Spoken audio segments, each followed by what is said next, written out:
A very warm welcome to everybody. It's the 2003 U.S. Open 9-Ball Championships. I'm Jim Weich and very happy to be joined by Billy Incardona. And Billy, over 150 started out, and then there were only two. Both Jeremy Jones and Jose Parica, they've worked their way through the fields to contest one of the biggest titles in pool. And I'm going to put you on the spot very early now. You knew I was going to do this. Give me the winner.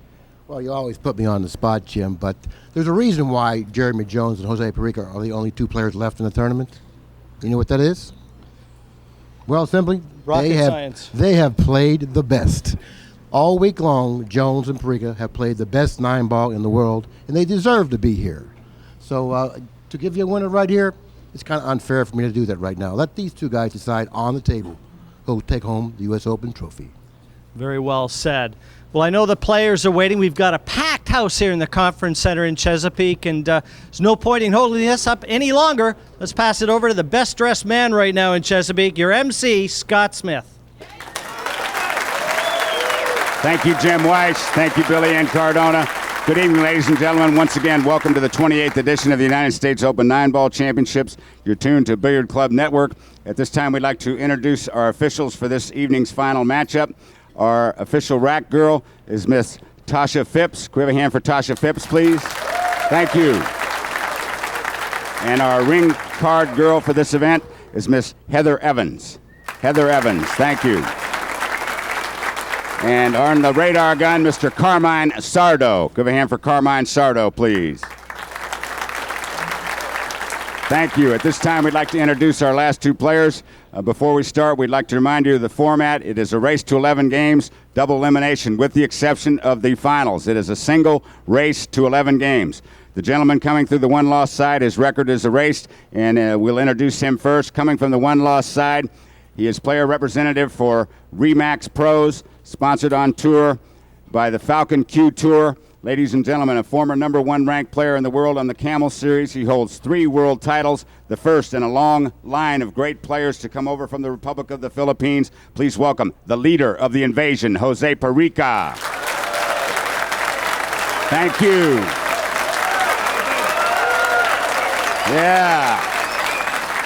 And his opponent, coming from the winner's side, former winner of the U.S. Open One Pocket Championships. He won a stop on the Camel Series. He's from Baytown, Texas. Terrific player, known as the Double J. Please welcome back Mr. Jeremy Jones. Thank you. And gentlemen, you may lag for the first break. Race to 11. One more time, Jose Parica, Jeremy Jones. Give it up. Thank you.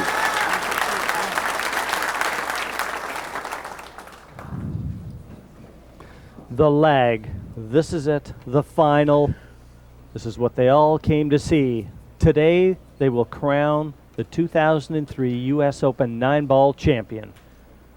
In 1999, Jeremy Jones went to the finals of the U.S. Open Championship against Johnny Archer, obviously falling a little short there. Mr. Parica wins the lag. To win this match because he remembers he didn't like that feeling he had in 1999, finishing second. And that experience could well put Double J in very good stead in this final. But Jose Parica, it seems like his game has just started to improve with each match that he's played, Billy. And as you so aptly said it, 2 more deserving finalists are not here in Chesapeake. These 2 are here by right. They've found their form when it's been required most.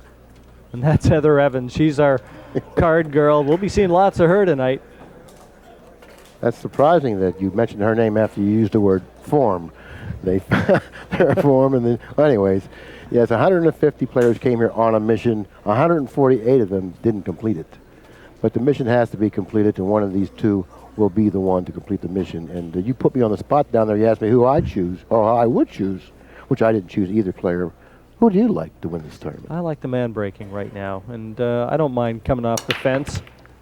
I think Jose's game is peaking. I think he's going to be there at the right time. You never wish anything on anybody. Just an opinion, nothing more, you understand.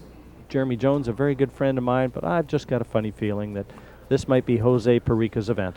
So you're going with the slight favorite in the match, Jose Parica, the player who has more experienced, a player who has been in more championship battles.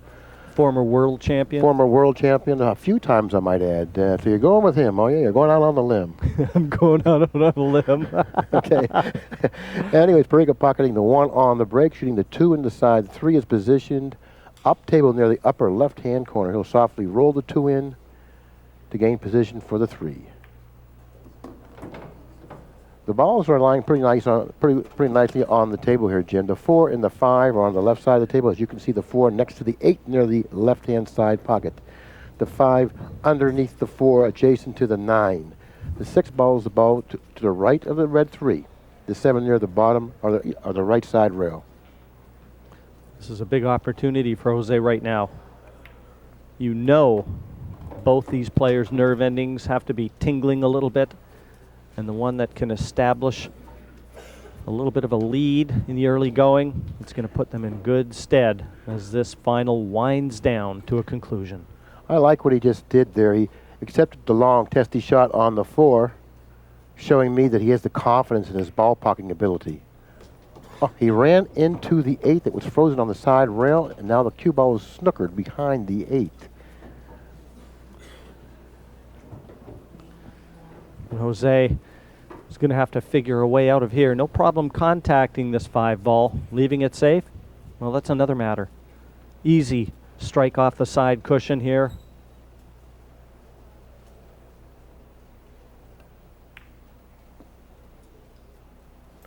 And I think he'll be happy with that, Bill. Yeah, that's exactly the way he played that job, but he would have liked to have had the cue ball going a little bit further and ending up over here behind the 9 ball. He hit it on the right side of the 3, and he got fairly good results. If you notice, the 3 will not pass to the upper left-hand corner because the 8 blocks it. So Jeremy Jones steps to the table without a shot. Let's see how he negotiates this difficult situation he's confronted with. You saw that from Baytown, Texas. Double J. He's a very intuitive player, as is Parica, instinctive. I tend to think that he's going to run with the cue ball, try and duck it in behind the 6. That's if he can't hold it in behind the 8. And he's used the 8. And he used it very well, I might add, Jim. It's not easy to do what he just did. And notice the position of the cue ball in relation to the bottom cushion, positioned very closely to the bottom rail. I mean, that's also an indication that he has a good feel right now on the speed of the table. Yeah, a shot like that took a deft touch, and considering that was Jeremy's first look even at the table, what an effort.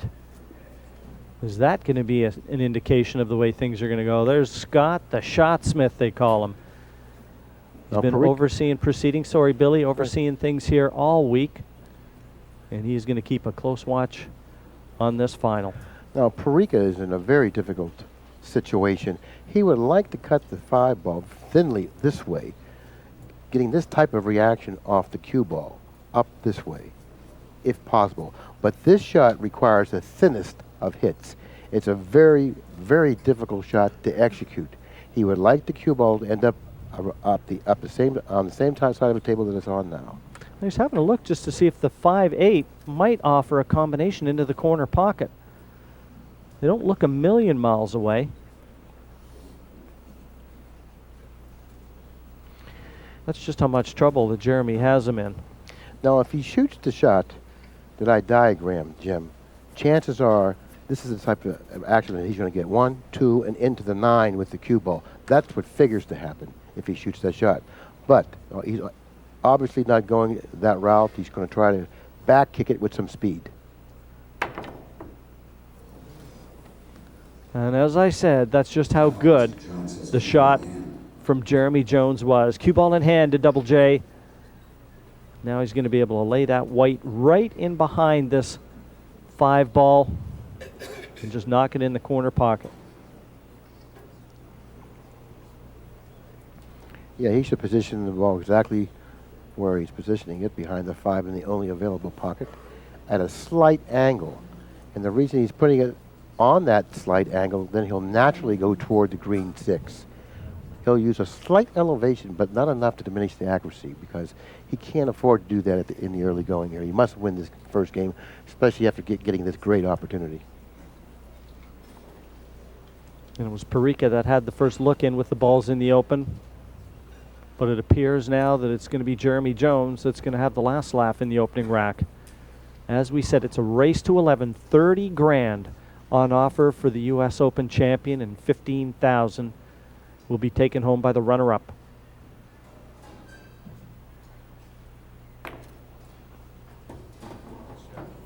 Good little shot there, ensuring to keep the cue ball away from that side cushion. He would like to stay about 2 feet from the side rail after pocketing the 6. He doesn't want to end up straight in on the 7, Jim. Naturally, the closer to the 7 he gets, the better shot he'll have on the 7, not only to pocket it, but to attain a nice shot on the black 8.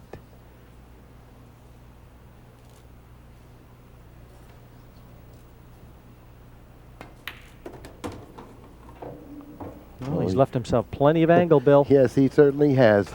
And I'm certainly sure he was well aware of the angle that he needed, and he left himself a little more angle than he really needed. But in spite of that, I think he should handle this quite easily. Sweaty palm time for both players. I think you'll see Jeremy as well as Jose taking the unscheduled trips back to their chairs to wipe their hands and their cues down a few times. There's a lot of people in here too, and the condition's a little damp. He should go across table, hitting the other side cushion. Well, he's gone 3 cushions around, and I really can't fault him with this way of playing position. It was just a matter of preference.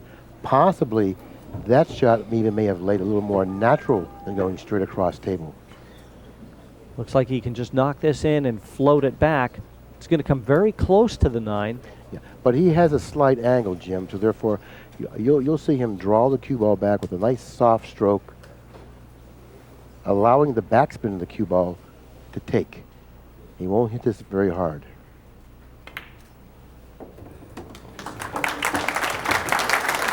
And these are the sort of 9s you like to look at to win racks, especially in the final of one of the biggest tournaments in the world. Jeremy Jones takes the first rack here in Chesapeake, 1-0.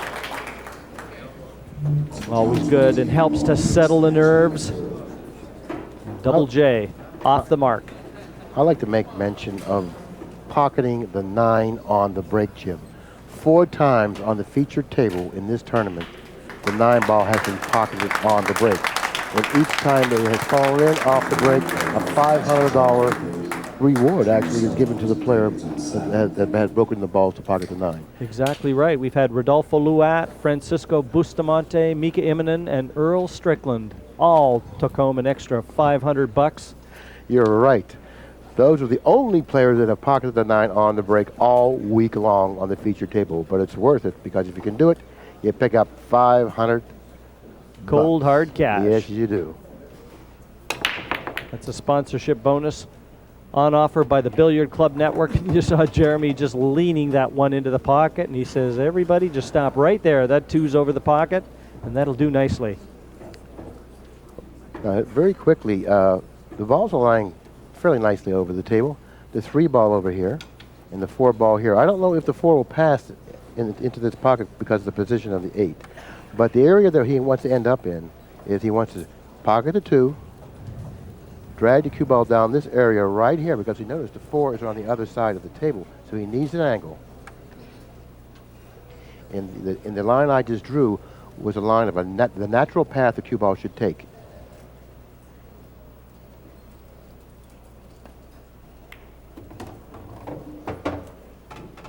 He looks as though he's got the speed of the table down pat. Early indications, Jeremy is fit for the fight here. From the position of the cue ball, it tells me that he's coming back, because he's rather straight on the 3. He isn't totally straight in, but he's on the angle that actually enables him to draw it back much easier. So therefore, he will be playing the pink 4 in the side pocket. The 5 ball is beneath the cue ball near the lower right-hand corner. He'll draw the cue ball straight back for position on the 4 in the side. He's got such a powerful stroke, he doesn't really need to hit this shot that hard. Excellent control of the cue ball, Jim. He does have a powerful stroke. He's quite tall, he's got long arms, and he generates terrific cue power with effortless ease. He's been one of the better players in America for some time now, Billy, even though he's taken a good deal of this year off. He comes into this tournament, his name always one that players look for in the draw. Well, you know, he's been one of the better players in America for quite some time, and he's doing a very quiet job of it, too. Not too many Americans realize it, because all week long, you know, they've been making lines around here, and he's always been the slight underdog. Smart people have been cashing in on that. He's been sneaking up. Yeah, but he certainly has left the cat out of the bag here at the U.S. Open this week, hasn't he? Going to be an underdog no more. No. Also had a terrific event from Keith McCready, finishing third in this year's event, and hats off to Keith McCready. It's great to see him back on form again. Yeah, certainly was a pleasure to watch him perform. He added a lot of spice into this event, and it was really well appreciated by the fans here in Chesapeake, along with our main man, Rob Sikora. He really loved Keith, didn't he? It's not hard to be attracted to Keith McCready's game and his antics around the table.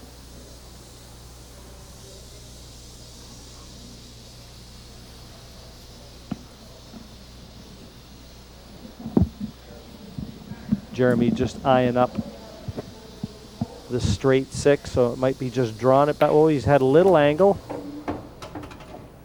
He's elected to just stop it dead. Now it looks like he just wants to take it off the three cushions, Billy, back for the 8 bottom left. Well, he has a choice here. He's on a 50-yard line. He can either go, like you say, go 1, 2, 3 cushions and come back over here, or he can just cinch it going right here and then up here. So therefore, he'll shoot one of those 2 shots. I like the 3 cushion route because it allows him to hit it. And it gets him a little closer to the 8.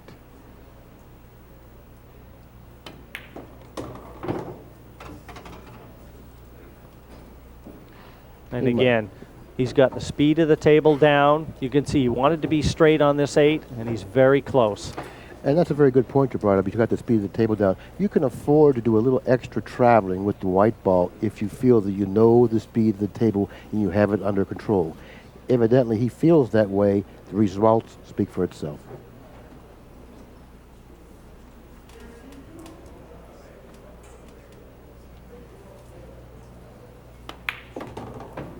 Punch that one in nicely, and he's going to make the 9 into the same pocket. And this is a dream start for Jeremy. Down it goes, 2-0 the scoreline. Double J on song here in Chesapeake.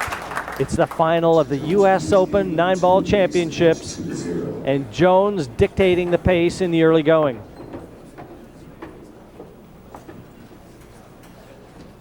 Going to be delighted with the way he set this one out. Parica had the first chance, and one bad positional shot now has cost Jose Parica 2 racks.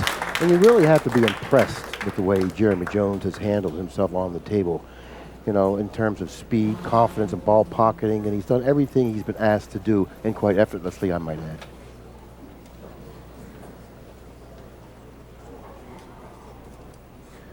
He certainly has picked up a few notches since the McCready match that gave him the opportunity to play in the finals. When he played McCready in an earlier match in the quarterfinals, he played sloppily, but in spite of that, he was able to advance. But this match, he's starting off very strong. Very good controlled break. 3 in the corner. One ball has been going in that direction each time he's broken the balls. He's planning that. He's playing the 1 in that position every time he breaks the balls in hopes that he pockets the ball on a break, so it'll end up with some type of a shot on the 1. Now the 4 ball I do has blocked the path of the cue ball, so he can't contact the 1 and pocket it in the upper left-hand corner. So I wouldn't be surprised to see him kick it right now. Never easy, is it, when the Lowest ball still remaining, lands near a pocket. Where do you push to? Well, that's the problem. I don't think he can push here. Sometimes you're better off kicking instead of pushing. Now, he may even push for a kick, for a better kick than he has now. Maybe he has to put too much English on this kick, so what I foresee him doing is pushing to an area on the table where he'll be forced to kick it again because Parica will probably pass it back to him. Maybe the angle that he's offered right here really isn't a good one to kick the one with. So he'll probably give himself a better kicking angle. He really can't afford to push out to where Parica can hit the one. See, look, he's looking at the kick now. Billy, he's got enough room between the 4 and the 8 to kick off that top cushion that he's looking at. What I would do, Jim, if I were he, I would reposition the 9 ball against the 3 here, and give myself a little better angle to kick the 1 and also tie up the 3. Sound philosophy. That way you remove the chance of it being a one-shot win. Give yourself an opportunity, even if there is a little bit of a hiccup, that you still might get a chance later on in the match. Exactly. You're increasing your chance of getting back to the table. Good point. In this game.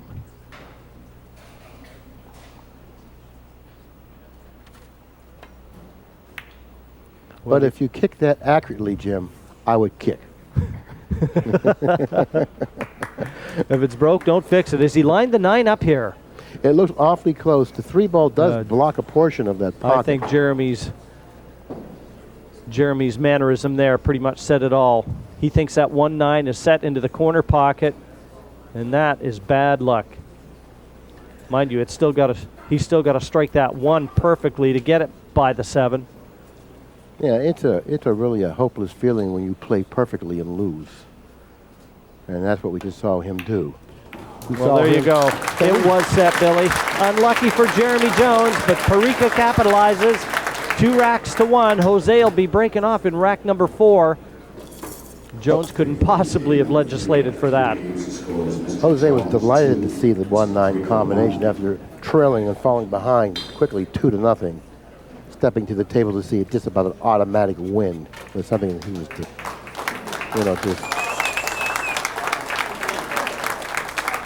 very glad to see.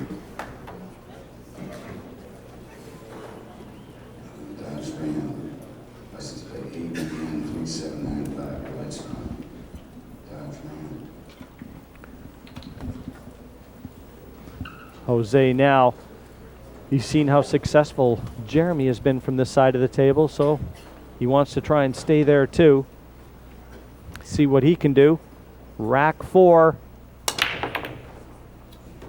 Pocketing the 8 on the break. Notice the position of the 1 near that upper left-hand corner pocket, the same position it's been the last 3 times the balls have been broken. Both players are breaking from the left side of the table. Both players are playing the 1 up that end of the table, providing that it doesn't go in the side, it ends up that end of the table. So therefore, the player then should try to position the cue ball ideally for a shot for that side of the table. Because if he pockets a ball on the break, he can string some racks. Yes, and when we get a chance to, we want to give you a real close-up view of that cue ball. It's got red spots all over it. And the purpose of it is simply to show you at home exactly what these players are doing in terms of spin to try and work that cue ball into the area of the table that they desire. And there you see it. You see the cue tips striking it when they've got to play side spin. You're going to be able to tell exactly what they're doing. It's like an instructional booklet right at your remote control. And it's an instructional booklet in more ways than just one, Jim. Even the player who's shooting the shot, executing a shot, can tell if he's put too much spin on certain shots. So therefore, he can make an adjustment as well. Excellent shot. Great shot from Jose there. No, he's knocked the 6 into a more difficult position, Billy. That could pose problems later in this rack. If we can get a view of the 6 in relation to the 9 as a possible billiard, we'll see if that's available. The billiard is available, so therefore if he could play position off of the pink 4 down to the bottom rail, I think he can pocket the 6-9 billiard. But that's a little bit later in the rack Let's see how he handles the 2 and the 3.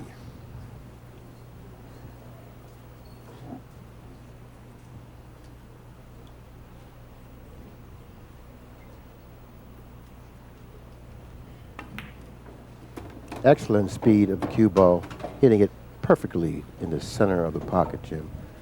He's got a small pocket to shoot in because of the position of the 7 blocking the part of the pocket. So therefore, he's got to be pretty careful with this shot.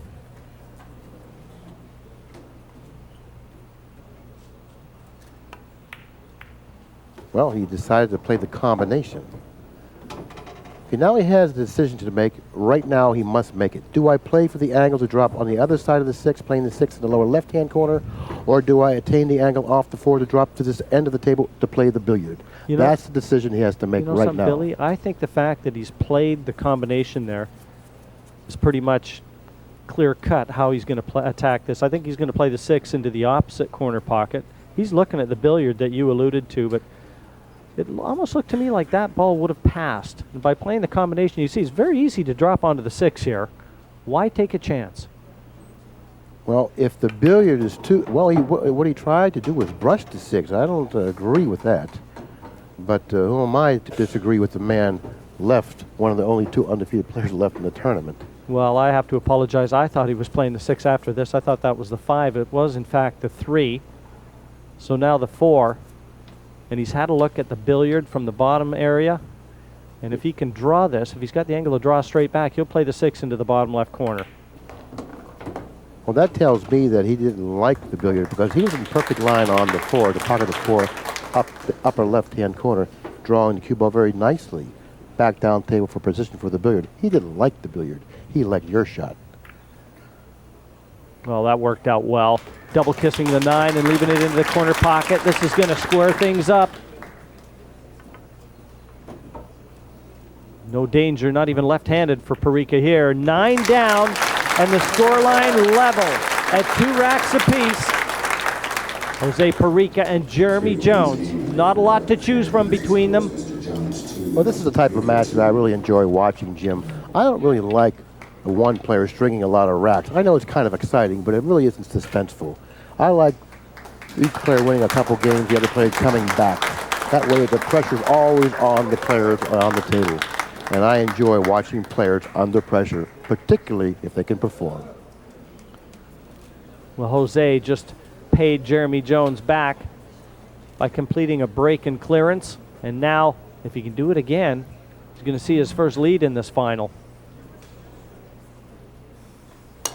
So much pressure out there. 5 down. He doesn't have a shot on the 1 this time.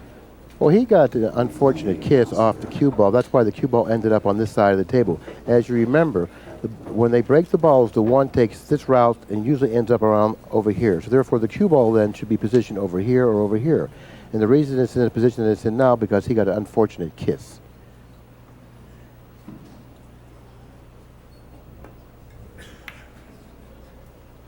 Oh, what control. You can't hit a shot any better than that, Jim. Look at the cue ball in back of the red 3. Oh, great shot. And it is imperative for Jones to contact this one because everything is in the open. A mistake here will prove costly. This is really top shelf 9 ball we're watching right here. Both of these players totally prepared to play in the finals.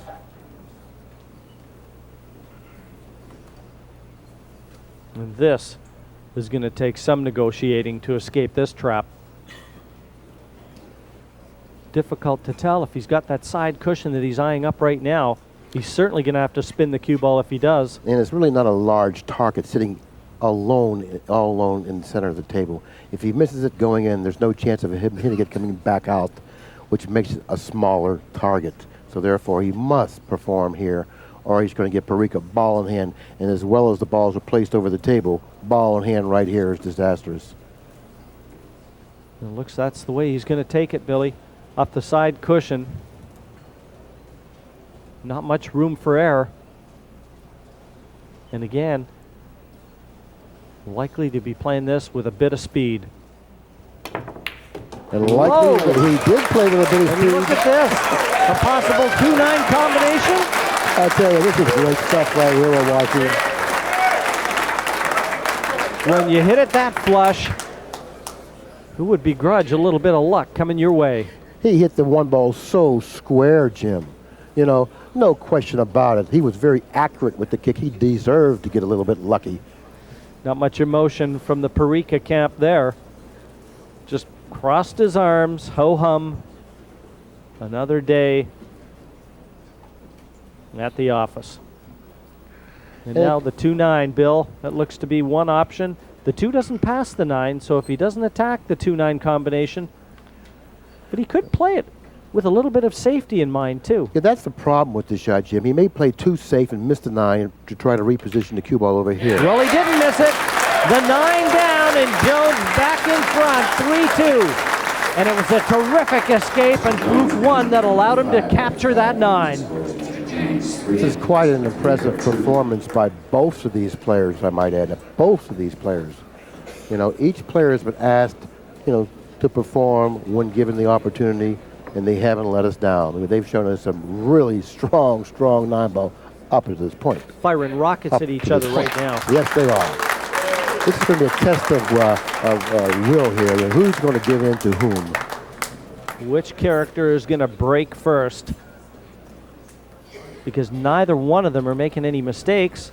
These are just flat-out shots that are seizing the initiative and snatching racks away from each other.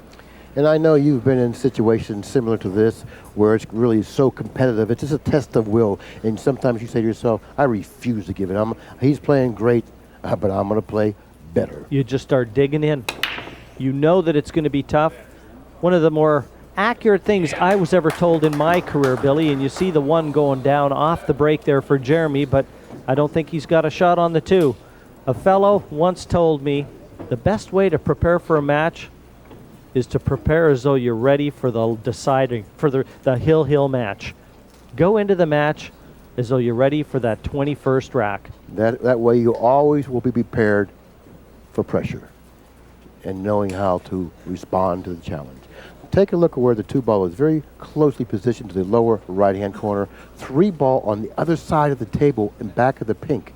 He must jump over the 5 here. That's his only shot. He must jump over. He doesn't like it, but I don't think there's anything else available. I don't think he can push. So therefore, he must either get out his jump cue or jump over the 5 now. If he pushes, I don't think he's going to like it.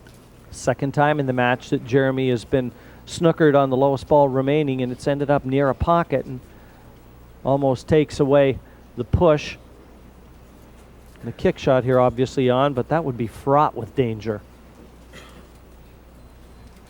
I've got a feeling, Billy, you're right. I think he's going to have to try and jump this. And it's very difficult, and he can't get on the 3. He knows that. All he can do is try and buy himself another chance. But if he doesn't jump, I'm certainly not going to second guess him because I'm not really that adept at jumping balls. So therefore, if he decides against the jump shot, it's for a valid reason. He's having a look over at the other side of the table. If he can push into that area and not leave the 2 available. But then again, he doesn't want to leave Parica into a situation that he can really play a good attacking safety against Jeremy either. This is a legal push out. Mr. Parica has the option. I don't see why Parica would accept this shot. This shot would have to be kicked perfectly to separate the 2 from the cue ball. And frankly, I think you have to get a little lucky to walk away in good shape if you're the player at the table. I think it's an easy pass. But an easier kick shot, Bill, really, than the one that Jeremy passed up, because if he kicks it thin,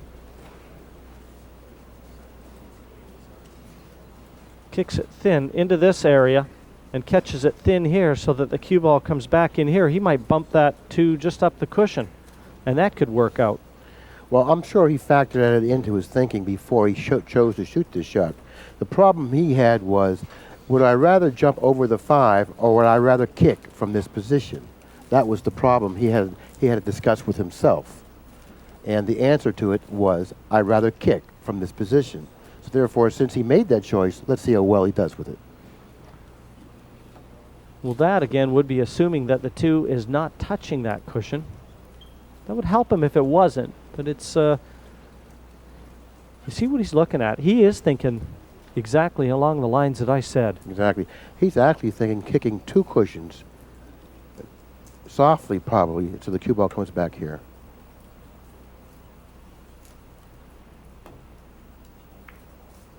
He's hit that kick perfectly, Jim. Look at the repositioning of both balls. And we're watching some really top-shelf pool here between Jose Parica and Jeremy Jones. This is certainly, you know, very, very entertaining as far as I'm concerned. I'm really enjoying myself. Just no mistakes. Very high standard. I mean, you've seen some good tactical play now. This is case in point here. Now, Parica, he has a shot to kick it back down table, and he's done that with great speed. Nicely executed shot. You can only play the game so well because pool is a game that can never be mastered. But you can play it very, very well, and that's the level that we're watching right now. We're watching pool being played just about at its best.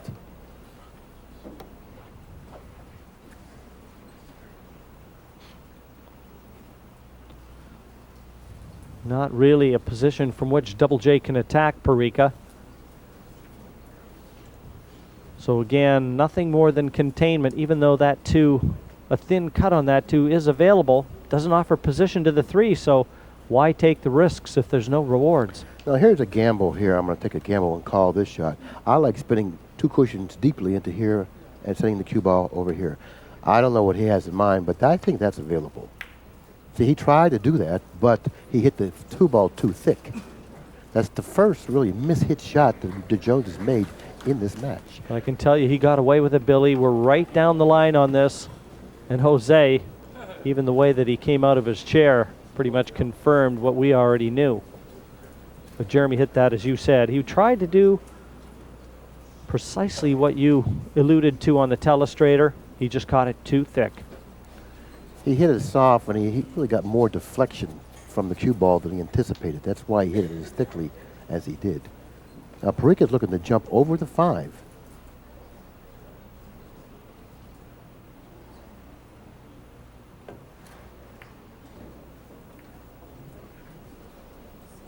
That's not bad. He could find himself snookered behind the 9. That's not bad if you bet on Jeremy, because I certainly wouldn't want to be Parica from this position. Jeremy with a choice. Either way, he's going to be defending, and just depends which color that he wants to take that cue ball behind. As I said, if he hits the 2 dead on and just banks it over near the 3, leave the cue ball behind the 9, and that's what he's done. Oh, that's so much stronger, Jim. Great call. And this target plays, it doesn't play that small, but I don't think that Parica's going to like it after he shoots this shot, unless he happens to pocket the 2 ball somewhere. Not much good things can happen for him, considering the way the balls are positioned. And the bonus here, Billy, is he's put that 2 near the 3, so if Parica did miss this escape with ball in hand, it'd be a little easier for Jeremy to get position from the 2 to the 3. Yeah, that's a good point as well. But I don't really see Parica walking away from the table in good shape here. He's going to come up short here. I don't even know if he's going to hit it this way. Well, he did hit it. I tell you what, I'm not going to second guess him when it comes, especially when it comes to the kicking game. Very difficult situations to negotiate with. You know, the problem, he's got several problems with this position that he's in right here. He can pocket the 2, and after pocketing the 2, he'll run into the 6 ball. After running into the 6 ball, then the cue ball will go in this direction here. But what future does he have, because of these are potential interfering balls, and the 3 ball is sort of like positioned behind the 4. I think what he should do here is reposition the 2 ball and try to play a safety now, because going offensively and being aggressive is not the time. Both of these players occupy very similar styles. Very calculating. They don't take risks unnecessarily. I like for him to hit this with a mediocre or intermediate speed with a check stroke a little below center, banking the 2 cushions around this area here, setting the cue ball off the 6 and ending up right here. That's the shot I think he can execute.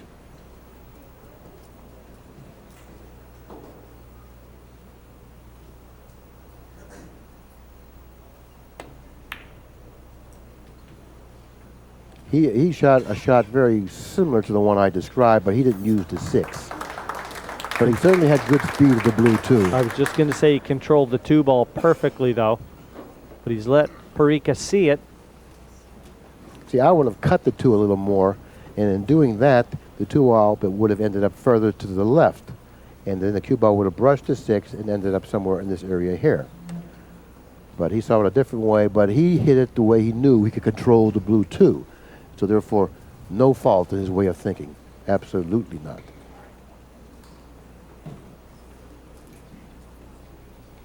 If you can come with this shot, Jose, come on with it, because this isn't anything.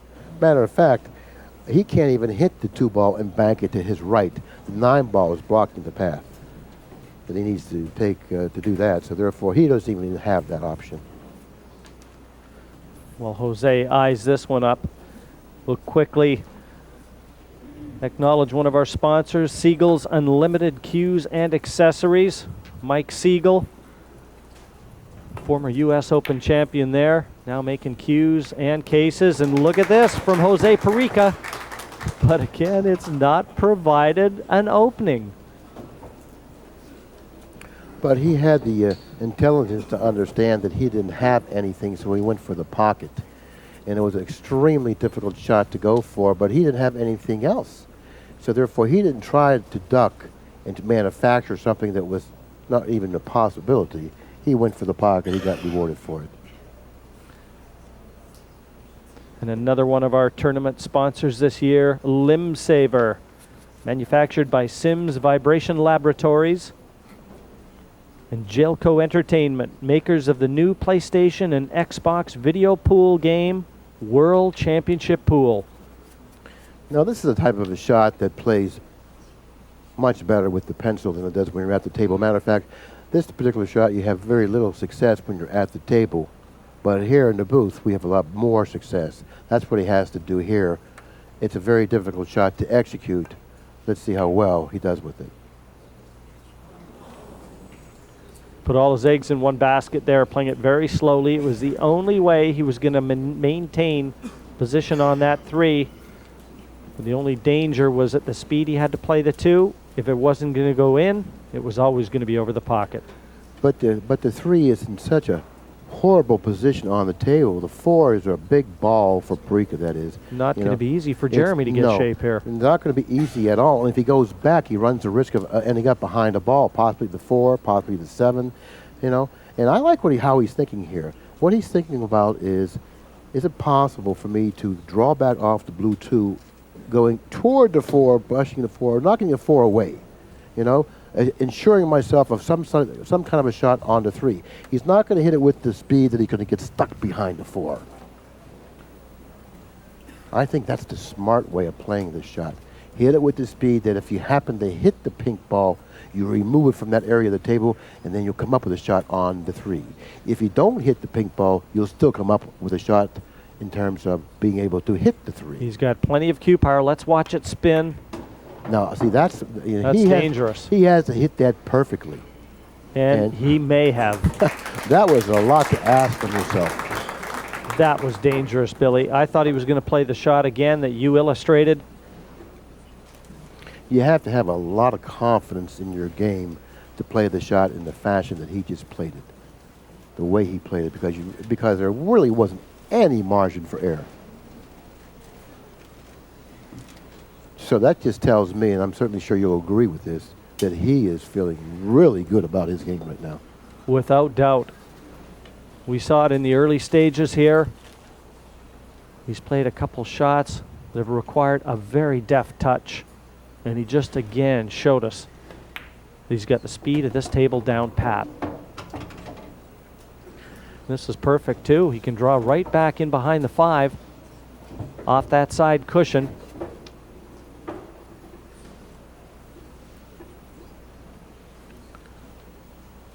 The 5 ball is positioned near the right-hand side pocket. He would like to end up on an angle on the 5 to where all he'll need to do is pocket the 5 with a little draw. It'll take him naturally over this side of the table for position for the 6 in this corner. And he's got a real good angle to get to that area of the table, but he's got to hit this softly. And once again, he's hit it just about as well as you can hit it. And he does have that angle. Not real natural, but something that's very workable. And he does have a choice too, Bill. If he doesn't want to slam this into the side, he could opt to play it into the corner pocket. Play it down into the corner pocket and take the cue ball off the side cushion into this area for the 6. Well, I don't think that's an option. I think that he can go forward and come down here for the 6. Or he can draw away from the balls. Well, either way, he played it into the side. Right. That's just how perfect he was. But he got straight in on the 6, Jim. He may be forced to play the 7 up the upper right-hand corner. Because if he stops the cue ball where the 6 is, he has position, automatic position for the 7. That's very, very hard to to turn down when you have automatic position. And as accurately as he's shooting, I think that's the correct shot.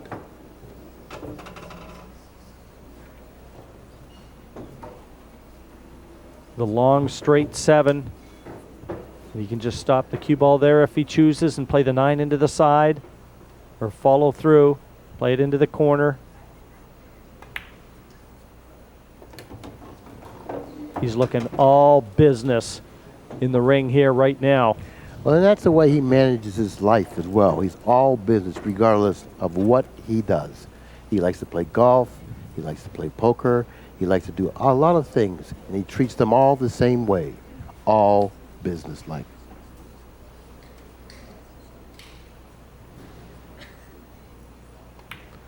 The longest rack of the match so far, 4-2, Jeremy Jones in front of Jose Parica. Jones will be breaking off in rack number 7. Very impressive standard of play here at the Conference Center in Chesapeake.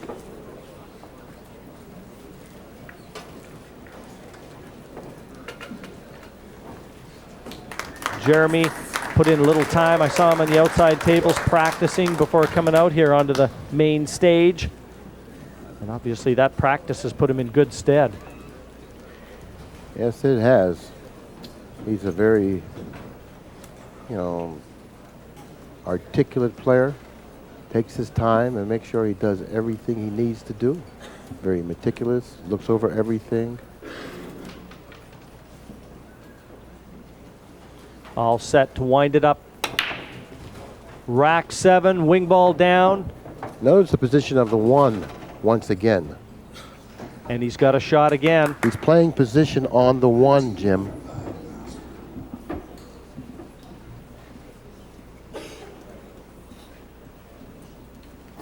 Yeah, you really have to make him a pretty big favorite from this position simply because he's playing the best and he's also breaking the best and he's playing position on the 1 and he's been able to do that too. So therefore, to stop him and derail him right now would be hard for me to see that happening. He's really playing well and he's playing position on the 1. And when it gets to a point when you can break the balls and play position on the 1, that's when you're really, really hard to beat, especially if you can back it up with the execution.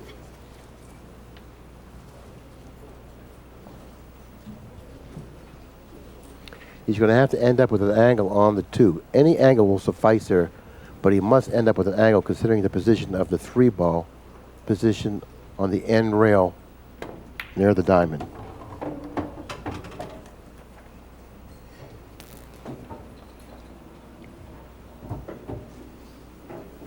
And that looks ideal. He'll be able to maneuver that cue ball into an area. Okay, now the problem here is the 5 ball, because going from the 3 to the 5 is going to be very difficult unless you attain a strain angle on the 3 where you can draw back here into the 9 and possibly end up with a shot here or down the corner. So position on the 3 is very crucial, coming up with the right angle. And he would like to bump the 5 into play, but he hasn't done that. Had he bumped the 5 a little further down, he could have then pocketed the 5. Now, he may still be able to pocket the 5 rail, 7 ball, and then into the pocket in that fashion. From my vantage point, it's hard for me to tell if he can do that. He's looking at that shot right now. Well, he may even have the 3-ball combination. 5-9 onto the 7. That's an excellent point, something that I totally had overlooked, but not you, Jim. You are a professional. Oh, I'm a legend in my own mind. No, seriously, that was a great, a great choice. 5, 9, 7 combination. If he takes a look at that, I'm sure he'll consider it. It doesn't look like it's as close from this angle, though, Billy. I think where Jeremy is looking at, you can see it isn't a long ways out. You're right. No, you're right. It seems like it's just kind of like a right on. But I don't know if he has the presence of mind to recognize. Now he's looking at it. He's seen it. Now that's the shot. Now that will be definitely an option. Now he's looking at the 5 into the cushion, then into the 7 again, to see where he needs to be with the cue ball to execute that shot. He wishes he'd have played that just a bit harder, though. It looked like the angle from the 2 was going to take the cue ball right into the 5. Which it did. And had it just come a couple inches further, this would have been clear sailing for Double J. But he has a few options. Obviously, neither one that good. Let's see what he does. He's going to play the 5 off the cushion into the 7, and then trying to pocket it in the corner pocket off the 7.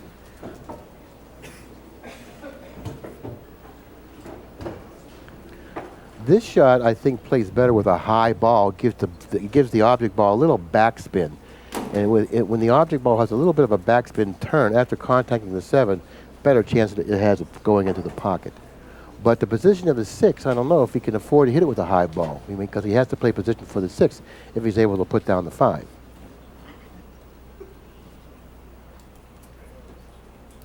Now he seems a little unhappy about the results. This is not the time for him to be unhappy. It was before he shot the shot.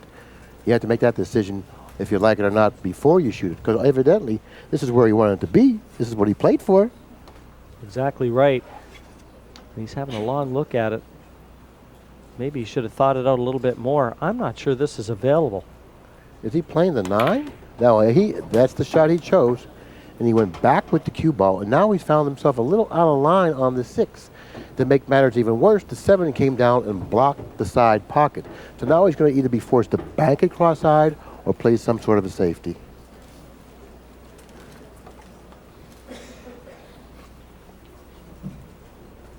Again, our perspective makes it look like this is not available into the side pocket, so the only attacking option would be the bank here.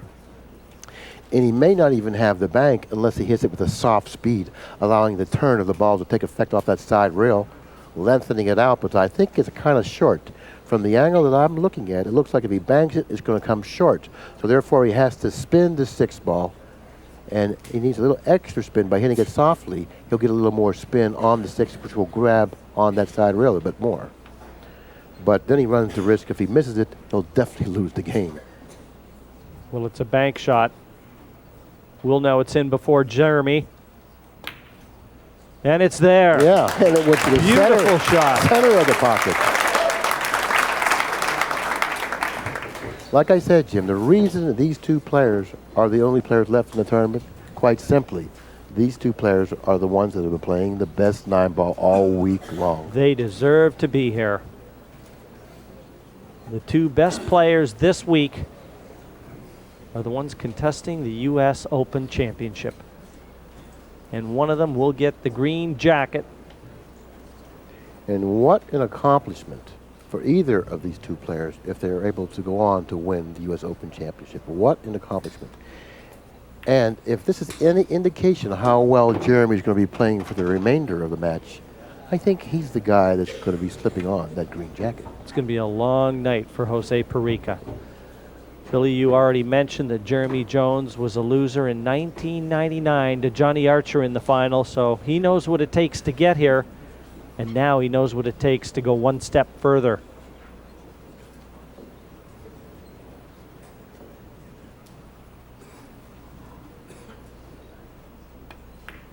And he's got it. So this 9 will take him 5-2 in front. Well, there's no question about it after how nicely he hit the 8 ball.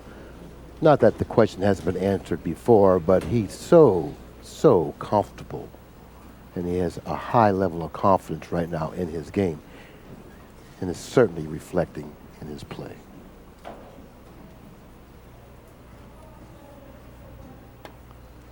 9 down. And the beat goes on for Double J.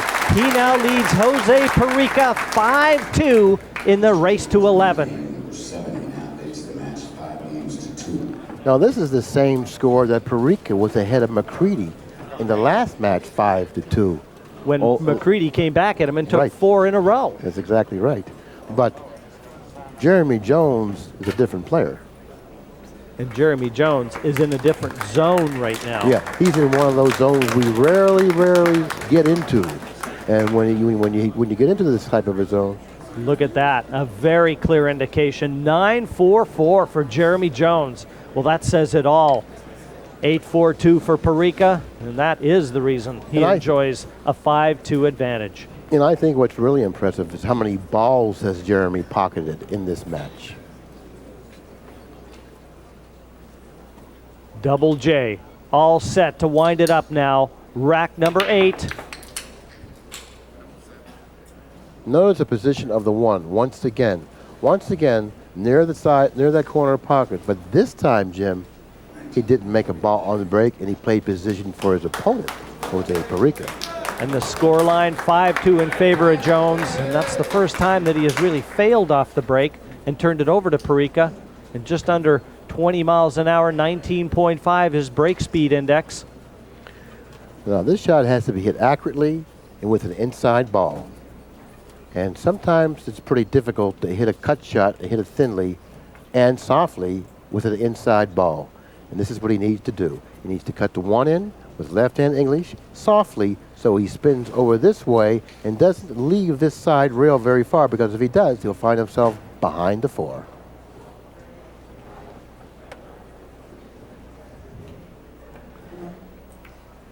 Well, that's just exactly what he's done.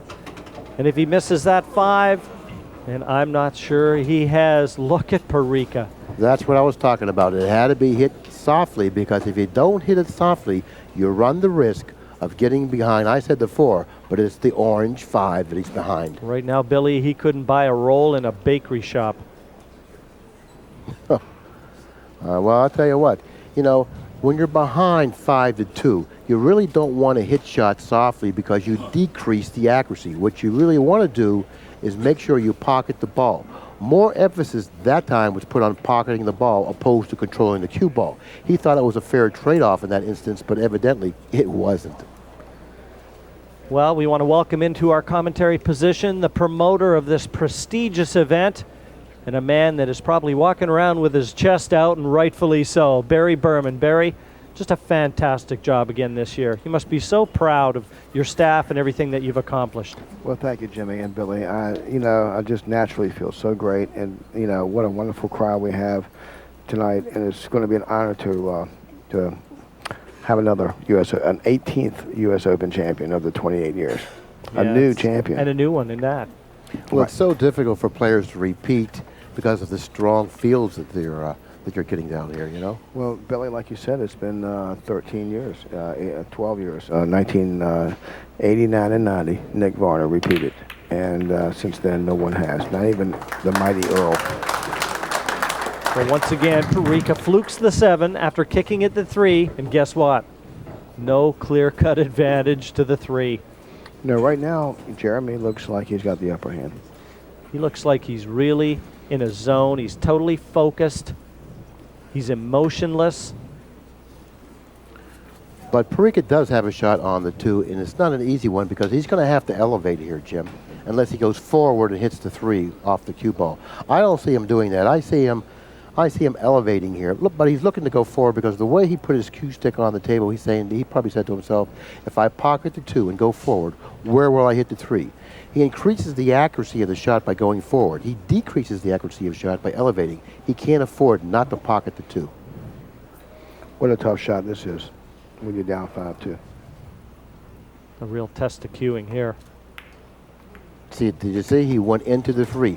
By going forward, he runs the risk of going into the 3, but it's more than a fair trade-off. You pocket the ball more often the way he shot it. Well, that was the most important part. And he knows he's got to try and keep Jeremy Jones in his chair, because Jones is just scoring too heavily right now, and he's making Parica pay the ultimate price. The only way that he's going to get back into this one He's got to fight fire with fire. This is the key shot of this game. Exactly. This is the key shot of this rack. The 3 to the 4. A little off angle on the 4, but I still think he'll be able to handle it. Well, he's supposed to, Billy, that's for sure.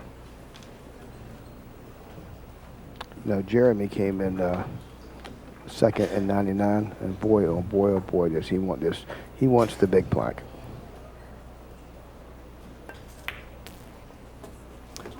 Whoa, anxious moments there for Jose Parica. That 4 ball certainly went in the tradesman's entrance. Now, Parica has to be real careful. He doesn't do anything foolishly, doesn't make any careless errors, because he already trails by 3 games, 5 games to 2. He can't afford to fall any further behind. So he must make sure that he gets out this rack.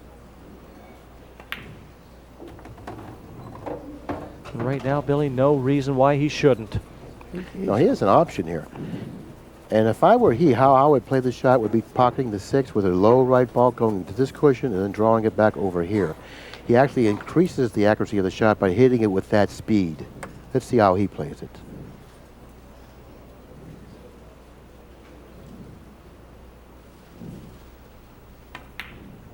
He's playing it for the corner pocket.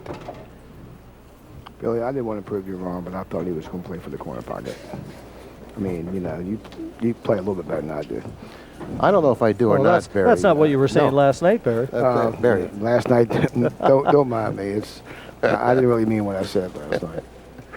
Well, this 8 just passes the 9 into the corner pocket.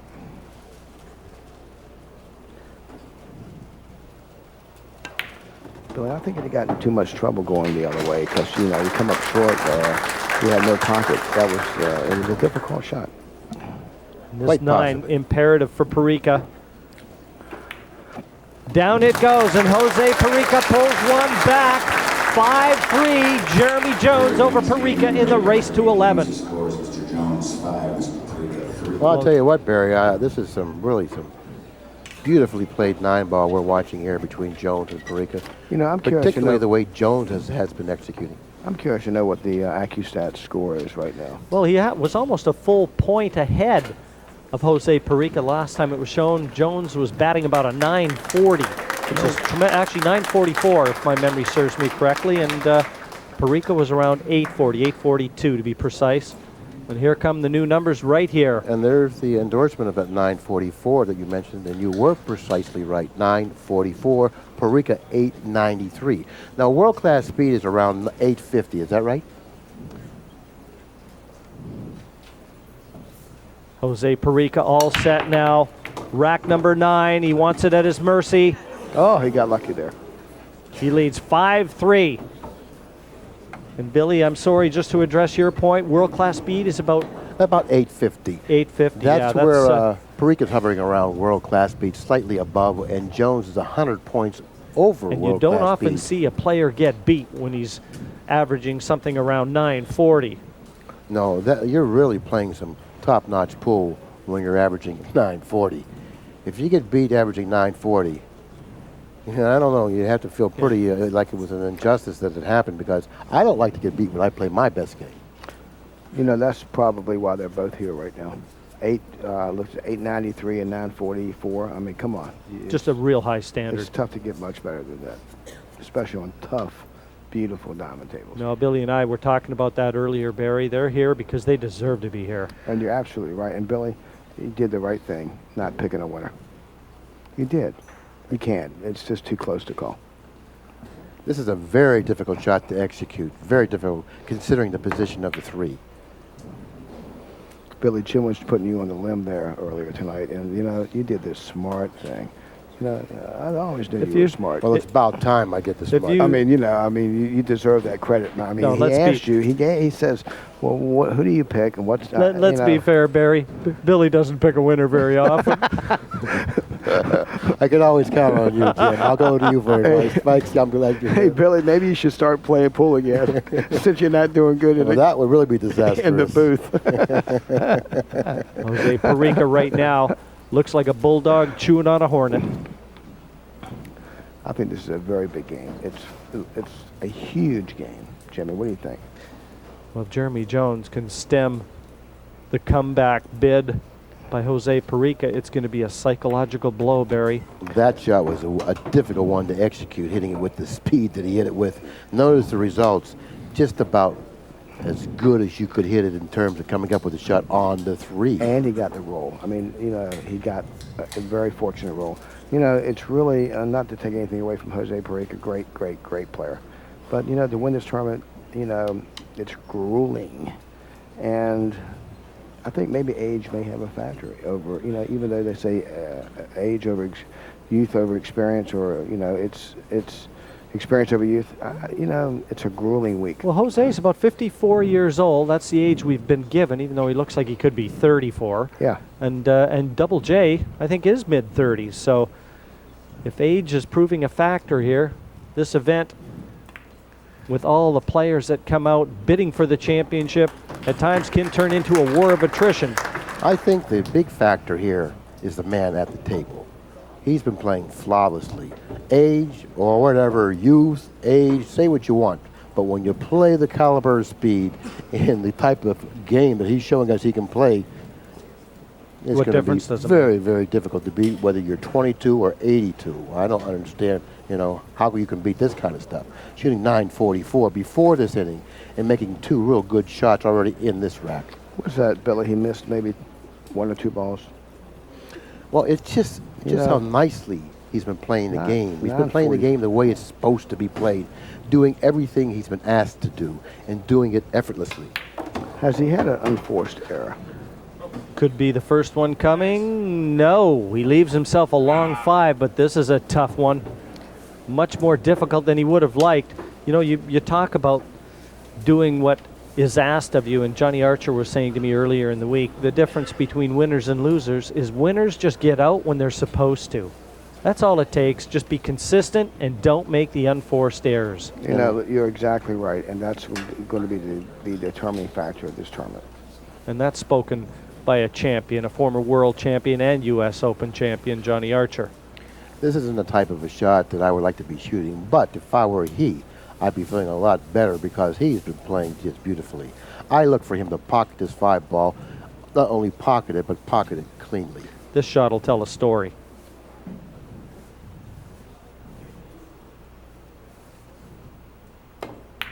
And that's the first shot that he's hit poorly. And look at this. Look at this. It's rolled into the one area to make life difficult for Parica, but that one barely threatened the corner pocket. You're right, Billy. He missed it terribly. At least we know he's got a pulse. Yeah. Supposed to at this point. Well, that's the first time he missed the ball like that, and he missed it badly. Let's see if he can shake that off because he's done everything else so well. I think I would have rolled that ball, Billy, instead of trying to hit it with low. I think I would just hit it with medium speed and roll the cue ball, and you'd have shape on the 6 anyway. Well, I don't really agree with that, Barry, because he's such a strong shot maker. And by rolling it, you go away from the 6, and then you end up with another difficult shot on the 6 if you pocket the 5. You know, that shot on the 5, I always tell my friends, maybe I'm wrong, I would have hit that ball with a little bit of left-hand English, which throws it to the right, favoring the corner pocket. Don't you think, Billy? I mean, you know. I'm lost. I'm going to definitely play you some after this. What are you doing later? You have brought me out of the tournament. Hold it. Why hit it with... It's going to take a lot to bring me out, but he's got the recipe. Wait, why hit the 5 with right? It throws it away from the pocket. Well, come on, Billy. Okay. I don't need to discuss this with you. It's like talking with my ex-wife. 7-8 in the break, you got a game. Well, either way, Jeremy Jones has survived the scare. And it almost looks like Jose Parica has left the 5 back on for Jones. It's a very fine cut into the side pocket. They'll be hearing this all over the world. You have to favor the pocket. You have to favor the pocket. You really do. You hit that ball with the left English. What do you think, pal? What do I think? I think you Masters could have a new owner. Well, it's good. Maybe it's a good thing I quit playing. He wants to put reverse English, opposite English on a ball that's like 6 feet away. Cue ball positioned about 3 inches from the bottom cushion. I have been known to be wrong before. Throws it toward the pocket. That's a fair trade-off. Very fine cut on the 5 here. If he gets it, he should land on the 6. And Jeremy Jones is going to live to forget about that missed 5. And Parica will be ruining it because it landed into an area where he just didn't have a distinct advantage. Again, right now, the rolls are favoring Jeremy heavily. But it's the old story, guys. At the end of the day, it never says how, just who. And it usually says why, too, because you're playing the best. Really. And how much? Talking about the best, I'm getting ready to leave. You know, Well, I didn't understand that. I'm gonna go hang out with my friends. Just, you know, I have a lot of them. Oh, here. you're starting to feel a little uncomfortable up Yeah, here? you guys. No, don't do that. You know. Later at the pool room, Billy, I'm gonna show you what I'm talking about. Hey, all right. not only did he disagree with me, you know, I can deal with that, but he disagreed with Jeremy, okay? Jeremy's playing the best pool in the world right now, so therefore, but he vehemently disagreed with both of them. I will. I'll see you. I'll explain the English to you later. Okay. I love you guys. Barry, always a pleasure to see you. You take care, and I know we're going to see you down on the floor for the presentations after. Again, all the best, my friend. You've done a terrific job. Thank you for letting me share in this moment with you. It's been special. I hope to see Cheers, you. Barry. I hope to see you at Q Masters a little later tonight. Okay. I'll be there. Have a stick ready for me too. Well, this 9 for Double J as he just gathers himself once more. The chance to go 3 racks clear for the second time in this match. Jones has proven that he can brush off that rare miss that we saw him in the preceding rack, or maybe it wasn't even in this rack that he missed the 5. And down it goes. Jeremy 6-3 in front of Jose Parica, who'll be breaking off in rack number 10 to look to increase that again. Games first. Mr. Jones 6, Mr. Parica 3. Well, Billy, full value, but I think it is fair to say that 5, had that landed over the side pocket when Jeremy missed it, we'd be looking at a 5-4 scoreline. A little different than 6-3, isn't it? It certainly is. And by the way, who was that masked man? Who was that masked man that just came in here? Would anybody get the number of that truck that hit me? That hit him. Yes, Barry Berman, he's one of a kind, He's a folks, character. and the game is a lot better off with him in it. Yeah, how can you not come to the U.S. Open, you know, and get this type of entertainment, and at the same time play for this much money? Jeremy Jones all set now. Rack number 10, leading 6-3. 6 into the corner pocket, and it looks like the 1 is going to sit up nicely for him, and the 2 there as well. It looks like the 1 and the 2 and also the 3 present very little problem, if any. Now let's take a look at the position of the 4 in relation to the 9 in the corner pocket. Does he have enough room to pocket the 4 past the 9 into the corner pocket? That, from my vantage point, is very difficult to tell. Evidently, he doesn't because he's looking at the combination 4-9. I'm not so sure if he could get the cue ball somewhere into the center of the table. A possible billiard might not even be easier than the 4-9 combination. Yeah. He'll have a good look at that before he attacks it, believe me. Absolutely. The billiard is definitely an option. Well, it's starting to look and it's starting to feel like this might be Jeremy Jones's event. Everything seems to be happening right on chord.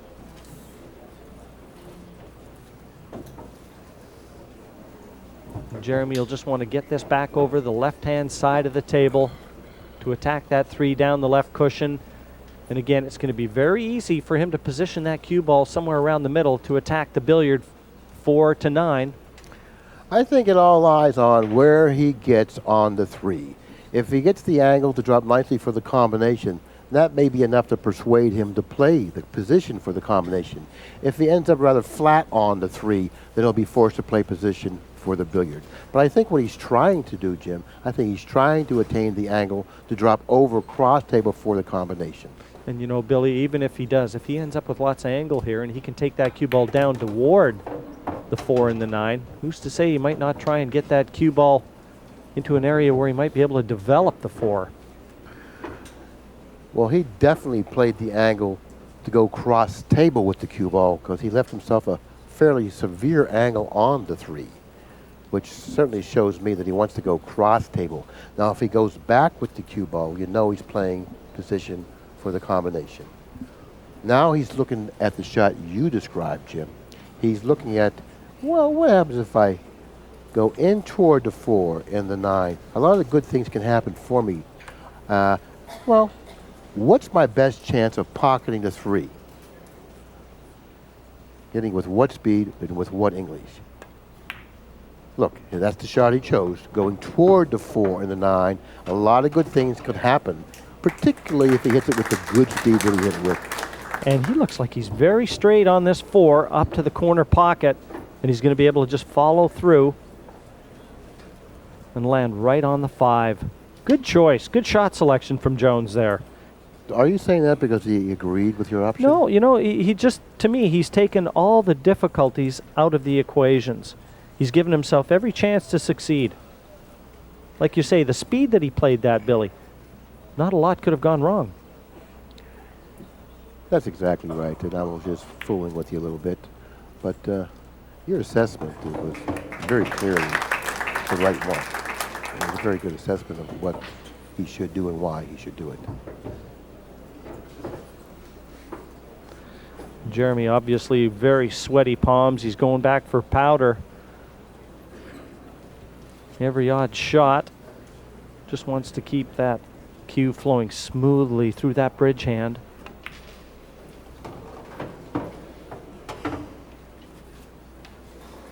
He's taken Parica out of the equation here, Jim. He's not allowing Parica to have anything to say about who wins this title. He's doing everything on his own. He's doing everything he needs to do. He's not allowing Parica at the table.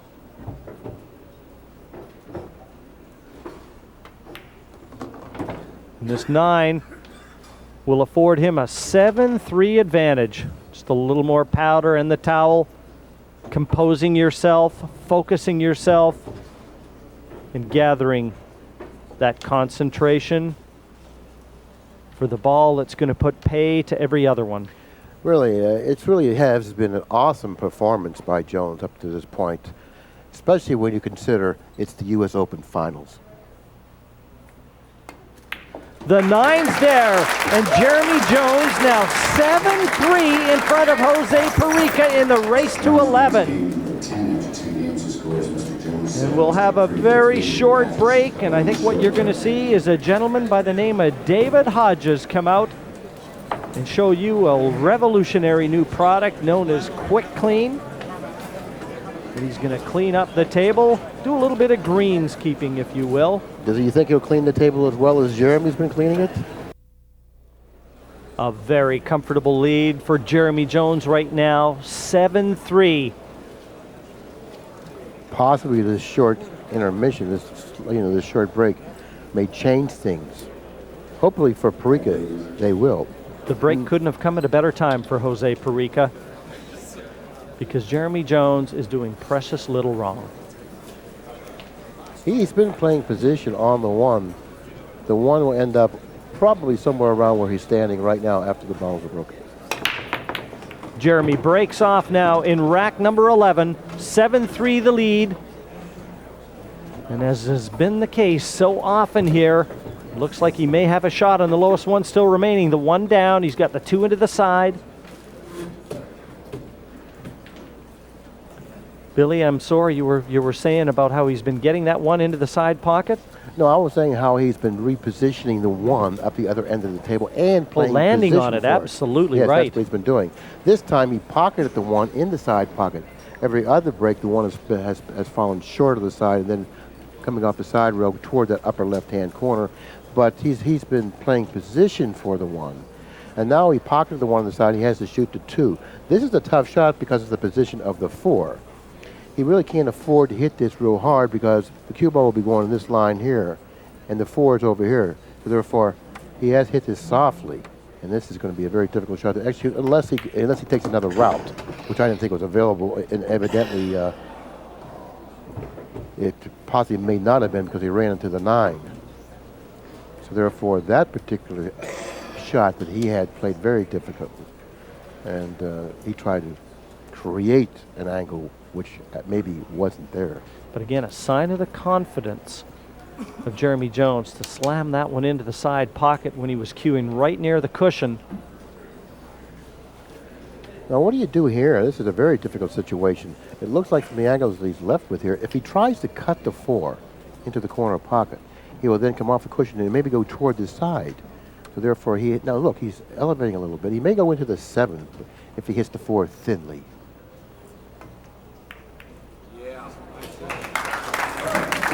Well, a man on a mission right now is Jeremy Jones. Well, so far, it looks like he's still playing perfectly. The break didn't interfere or break his concentration at all. Yeah, so well, what a shot he just came up with there. Very, very difficult hit, and at the same time, controlling the cue ball quite nicely, going into the 7, impeding the progress of the cue ball, allowing him to be at the table now with a nice shot on the 5. Nicely struck ball. Everything he seems to strike seems to be very, very well executed. And you know something, Billy? Everything he's playing is at a very good pace, too. He's taking lots of time. You're seeing him go back to his chair a lot. He just keeps composing himself, wiping his cue down. He's so focused. I think a bomb could go off in the arena, and I don't think he'd hear it.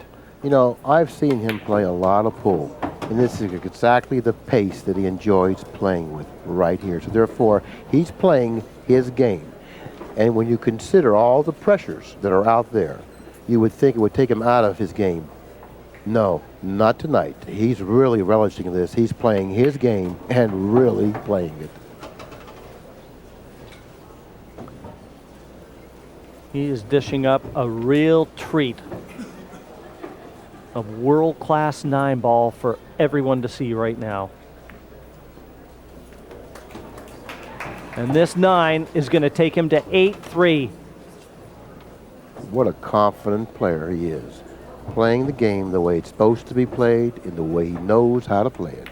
And making it look easy, Jeremy Jones, double J, 8-3 in front of Jose Parica. Jones wins game number 11 after the use of scores. Mr. Jones, 8. Just 3 racks now required for Jones to be crowned the U.S. Open champ. And what a feeling. As he starts to get near the finish line, Billy, does he start to feel the nerves again?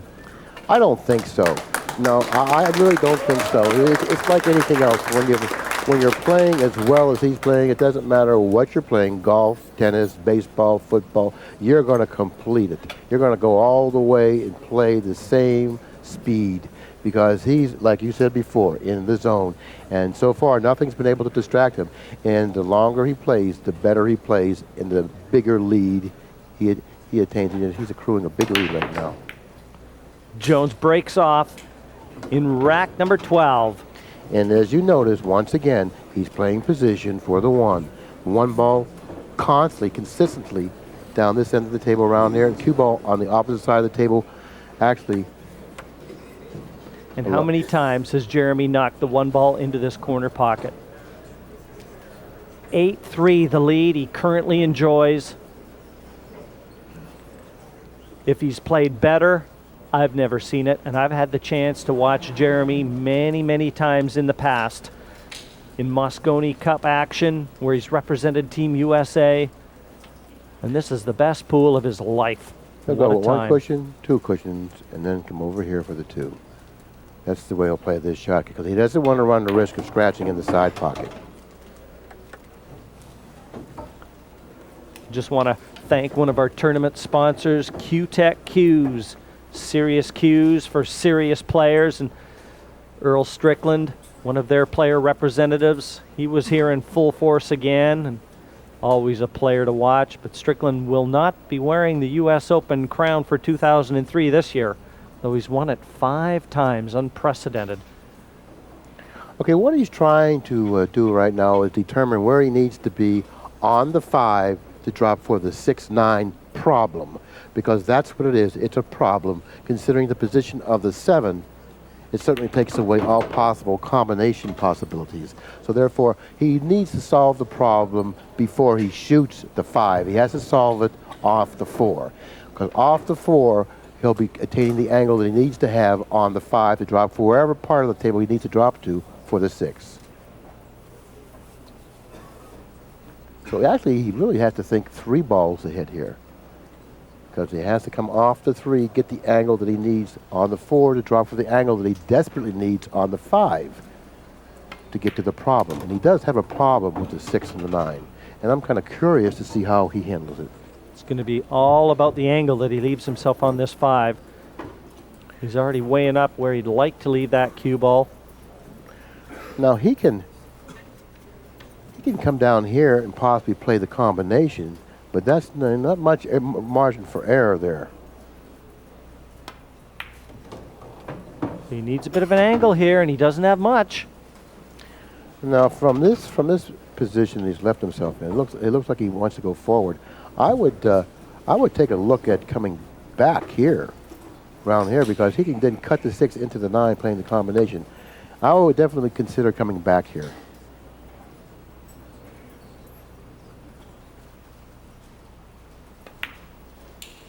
Well, he must see something that I don't see, unless the combination plays are much more simple from the position he's left himself in.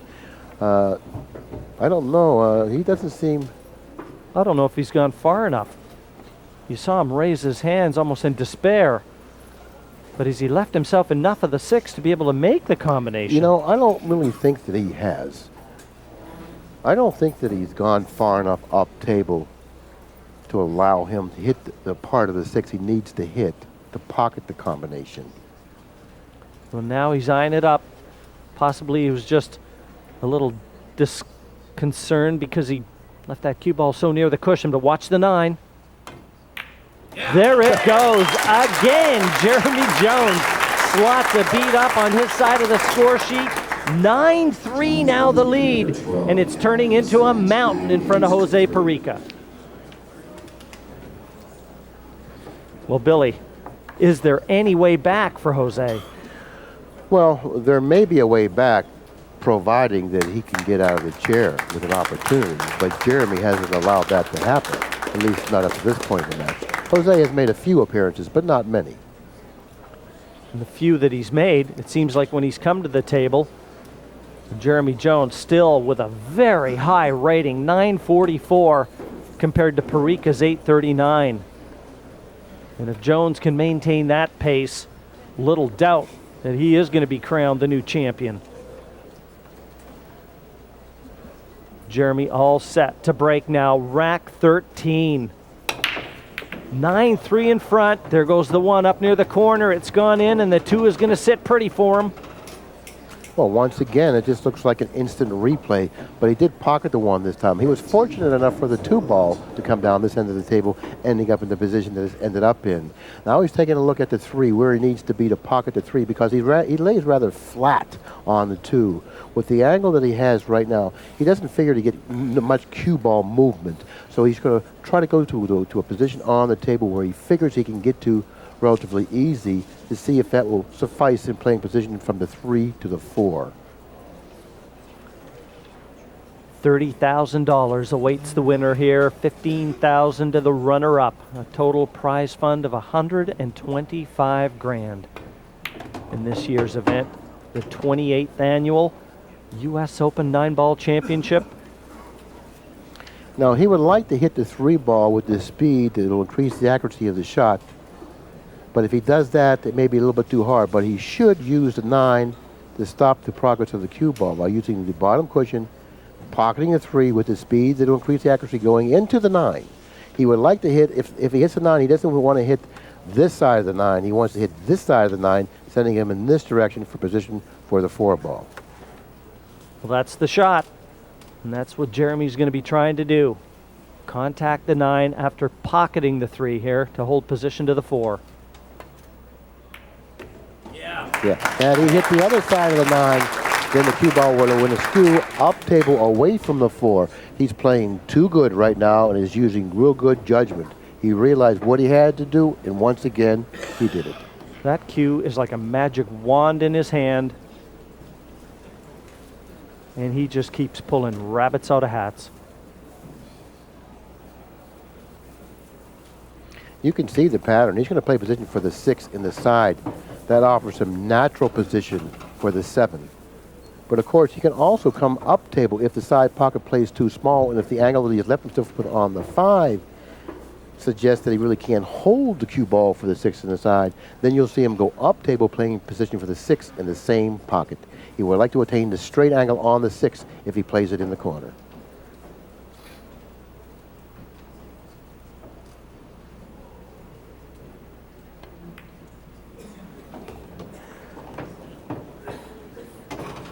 And now he'll want to leave a little angle in pocketing this 6 on the 7 to bring the cue ball back over the right-hand side of the table as we look for the 9. You know, softly draw the ball close to the side pocket, like so. Bouncing out, leaving yourself the angle you were talking about. Perfect. Perfect angle to drop nicely for the 9 position, closely to the right-hand side pocket. He's like playing a musical instrument out there and playing it well. He has certainly charmed himself into believing that he can't miss. I don't think there's anyone in this arena that envisions Jeremy Jones missing right now. The only problem that I can foresee happening to him is that with this performance, he's going to get worldwide recognition that'll really stop him from getting some good games in the future. This 9 for a 10-3 lead. And it's there, and Double J is just one rack away from the biggest title of his life, the U.S. Open. And I'm going to tell you something. He won this U.S., and I don't want to put the cart before the horse, but he's won this U.S. Open the way you should win it. Go out there and perform. And perform, he certainly has. In convincing fashion, Jeremy Jones has surged in front. He's turned it into a one-sided match. 9-5-0, the numbers for Jones now. And Parica's haven't changed because he hasn't gotten out of the chair. I would really like to see Jones break the balls and run out. That's the way I would like to see the Open finished right now. So will this be the last rack in this year's Open? Jeremy Jones cues up, 10-3 in front. He's got the 2 down. He's got the 1 up near the corner, but this time he doesn't have a clear shot on it. Well, it looks like he's not going to break and run out because he doesn't have a shot on the 1. And that's the only thing that's stopping him, is not coming up with a shot off the break. All other things, tough shots, tough kicks, nothing has been able to stop him. He's been able to execute everything he's been asked to execute. He's going to now play a thin hit on the 1, repositioning the cue ball down this end of the table. And this shot will play very difficult. He didn't hit that shot exactly. That's one of the few shots he hit rough. You can see him pointing. Mistakes have been at a premium from Jeremy Jones, and look at the crowd. They want to see some more pool, and in order for that to happen, Jose Parica is going to have to start knocking some balls in. When you talk about a tough act to follow, this is an act that's very difficult to follow. I feel, you know, I don't really feel good for Parica. You know, I really feel bad about what's happened to him because I don't want to be him. I wouldn't want to be him and feeling like he's feeling right now because he has to do just about the impossible to win this Open. No, he never had a chance. No. He never had a chance, No. Billy, as soon as I picked him to win. And that is nothing more than being sat in your chair for so long that your arm has just gone cold. And look at Jose. There's a beaten man right there. Did you ever hear the term, he shot me into a coma? Well, that's exactly what Jeremy Jones has done right here. He shot his opponent into a coma. Now, Parica's figures to make that 1 ball about 90 out of 90 times, but he failed to put it down. You know, he wants this match to end, most likely. He probably wants this match to end. And I think Jeremy's going to accommodate him. It's the only way to stop the bleeding. But he's not landed perfect on the 3. And if I go down there and interview Parica, what I'm going to say to him, I'm glad it's over for you. Yeah, Jose, here are the bandages. No, but, you know, what can you say? You know, It's been a great event, regardless. Yeah. I mean, anybody that comes here, I think realistically, Billy, if you gave them second place before they hit a ball, they'd shake your hand, thank you very much, and hop on the plane home with the check. Well, I'll tell you what, he just totally took all chances away from Parica from walking away with this belt, or with this title, I should say.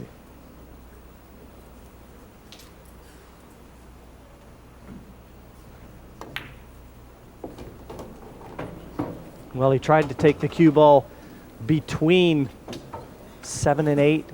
Didn't land on the 4, but he's got that 9 right beside the 4, and he can use that as a buffer to try and keep the 4 in that position. In playing safe, another option would be to roll softly onto it and leave the cue ball behind the 9.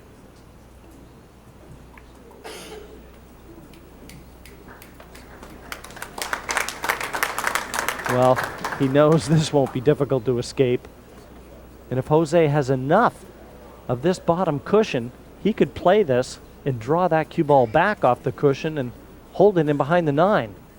Be looking for a full contact to do that. That's what he's checking for. Yeah, he could possibly do exactly what you described. Just there where his finger is, with a little bottom into that spotted cue ball, and just draw that cue ball back in behind the 9. I'd be surprised if he didn't accomplish this. This is the shot you're really familiar with. Yes, you play a lot of shots like this on a snooker table, Yeah. Bill.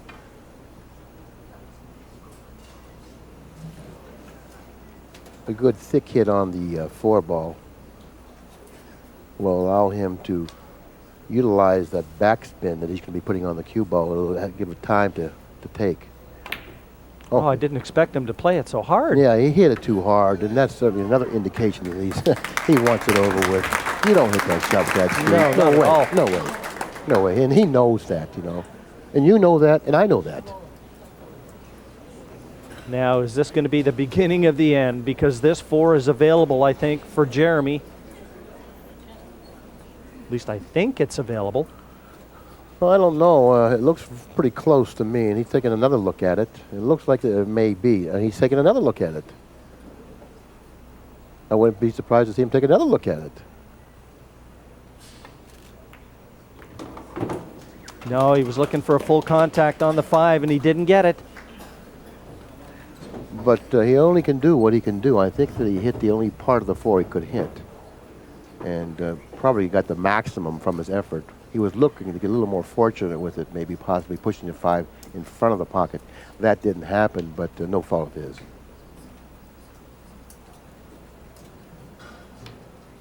So it's going to be safety again. Got to try and hide that cue ball in the weeds. Well, yeah, it looks like what he's trying to do is go 2 cushions, missing the 7, which he's done, trying to reposition the cue ball behind the 7. It looks like he's fallen a little short of the mark or the position that he wanted to end up in, but he certainly has controlled the 5 ball quite well.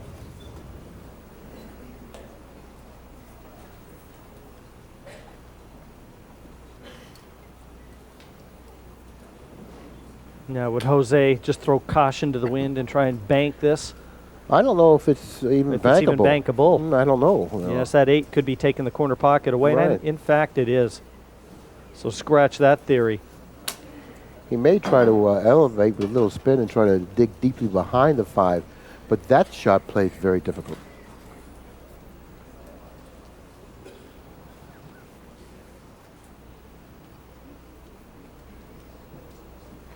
Really isn't much out there for him in terms of playing some sort of a safe off of this. See, it looks like he's going to try to dig down maybe. I don't know what he's trying to do exactly. He could be doing one of many things. Maybe he tried to play the billiard. But right now, I really don't think he cares too much. I think he just wants to get out of this arena. Right. He wants to take his second place money and leave because, you know, you have to feel that he's fairly, you know, discouraged with what's happened out there. Not that he had anything to do about it, but you know, he had an opportunity to win the U.S. Open, something that he wanted to win badly, but he didn't have control of the show. You know, and sometimes that's just the way it goes. And I'm certainly sure he knows that because he's a veteran player with a lot of experience. It's just very untimely that it was not his turn. Jeremy with just the edge of this 5 sticking out. He may elevate the back end of the cue and dig into this. I think he's got to just slightly jump over the edge of that 7 here. But where the 6 is, if he gets the 5. Watch out, watch out, watch out. Wow. Made a heck of a shot and Now almost paid a penalty for it. does he go out in style here and try and kick this one in off the side cushion? I don't know. What a shot on that 5. Deserved position, didn't get it, but there you can see if he decided to go to that side cushion, it would be some kind of courageous shot. A lot easier to accept it at 10-3, but when you're 10-3 in front, why take chances? That's true. That's true. It'd be nice to go out that way, but a little haphazard, I would think.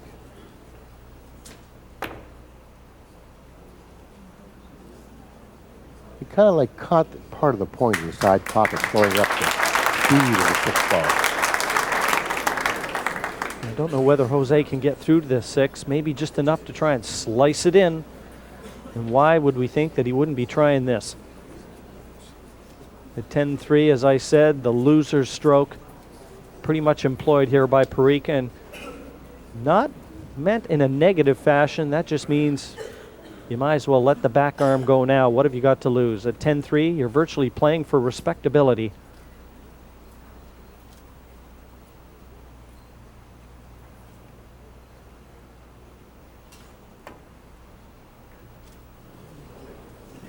Now, is he going to get a bit of a break?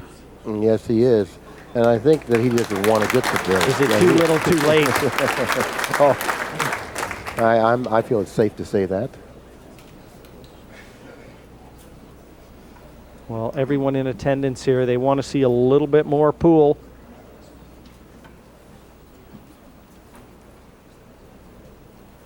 And the only way they're going to get their wish is if Jose Parica starts knocking in a few 9s.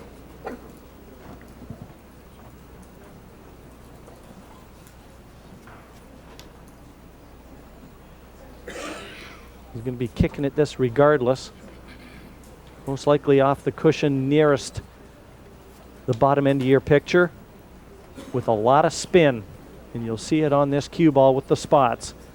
A lot of right-hand spin as Jeremy sees it. Could kick it in the side. Oh, kicked it very nicely. If that's what his intentions were. Making sure that he created a lot of distance in between both the cue ball and the 6.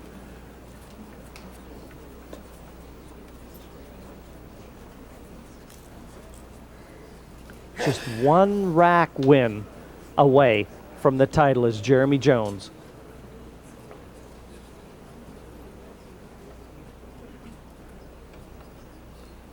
And if Jose is to continue on, he's got to knock this 6 in.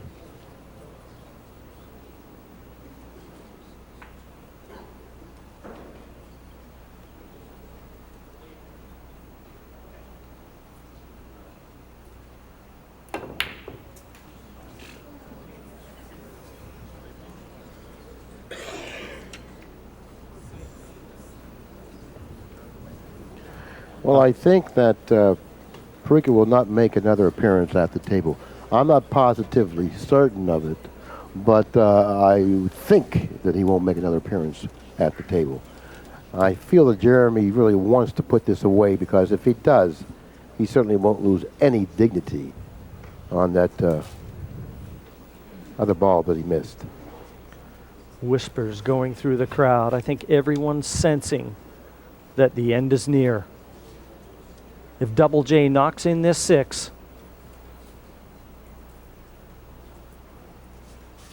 the presentation may start very soon. Doesn't want that to go in. He does have a pretty good angle on the 8 ball for a bank to get across the side. And I don't know if he has a type of an angle that'll be able to control the cue ball for position on the 9. I look for him to hit this with a high ball with some speed. The type of action that he'll get then will be something similar to this. After banking the 8 cross side, the cue ball will then come off the cushion and back on the cushion, landing about right here again.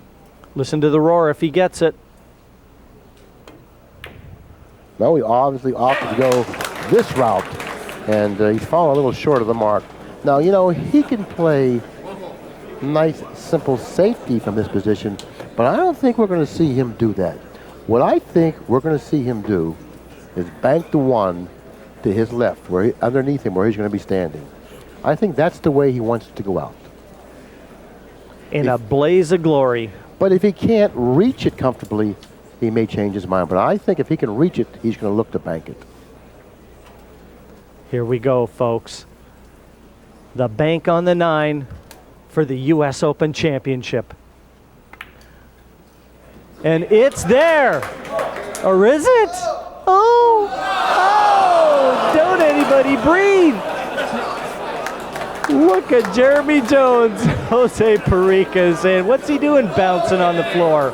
That 9 can drop if you do that. Listen to the crowd. Go on, Jose. There's more pool to be played here yet. Parica takes the 9. Pulls back to 10-4, and he doesn't want it to be 10-4 over and out. He'll be breaking in rack number 15.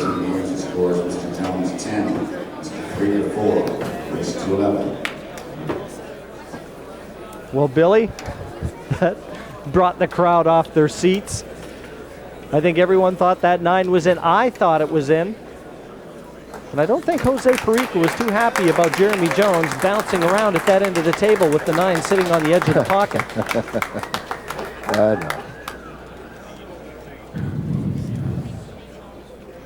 So here we go. Rack number 15, 10-4 to Jeremy Jones, and Parica all set to break. He accepted that 9 over the pocket in the last one. Needs a ball down, and I don't think it's going to appease him. But I don't think he's left a shot on the 1 either. Well, I can guarantee he's not left a shot on the 1. Sometimes this last game's very difficult to win. They always say the toughest to win are the first and the last. And how elusive this big last rack is going to be for Double J, only time will tell. But I think it's inevitable, the outcome, what the outcome's going to be. And it's just a matter of when it's going to happen. Because Jeremy is just playing too good for this not to happen.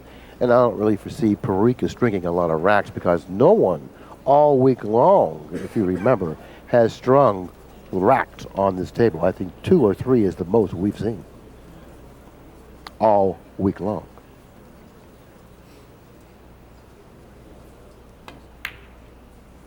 And now Parica's going to step to the table without a shot. He's going to be kicking at this, and he better kick it well.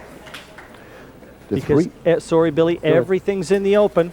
With the exception of the red 3 ball right here, positioned in a real tough position on the table, close to the side pocket, and very close to the rail.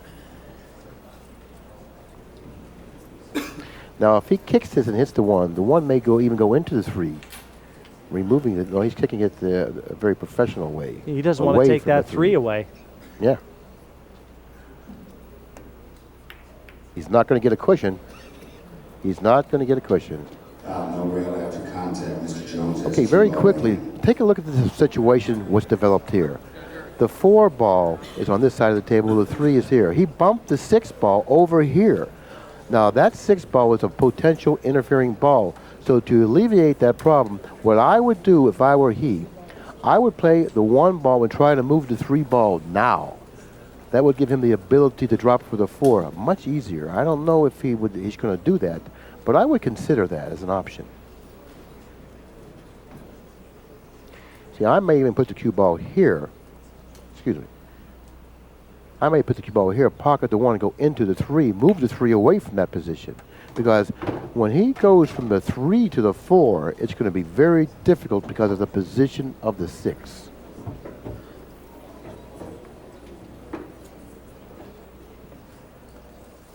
Is there another chapter to be written in the 2003 U.S. Open book?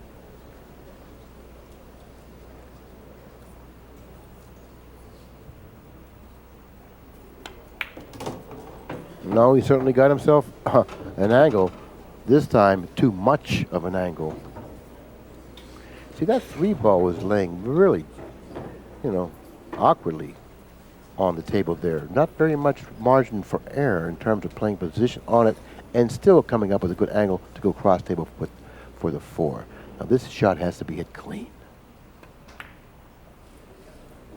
Wow, he sure struck that nicely. As sweet as a nut, that 3. And he's on the 4. I think that shot, that one shot right there answers the question, will he win the U.S. Open at this rack? I think he will.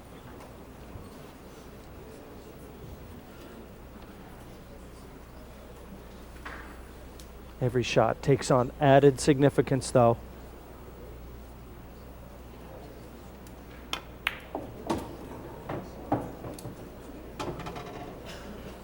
He would have liked to have gotten a little more angle on the 5, Jim. He's lying a little flat.